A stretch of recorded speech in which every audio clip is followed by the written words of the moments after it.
southwestern Franklin County, northern Ripley County, until 12:45 p.m.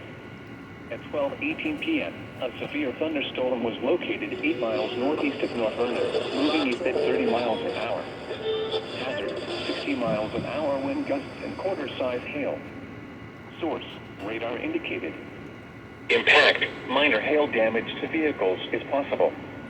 Expect wind damage to trees and power lines. Locations impacted include Batesville, Osgood, Napoleon, Newhausen, Outer Village, Ballstown, and Huntersville. This includes I-74 in Indiana between mile markers 145 and 147.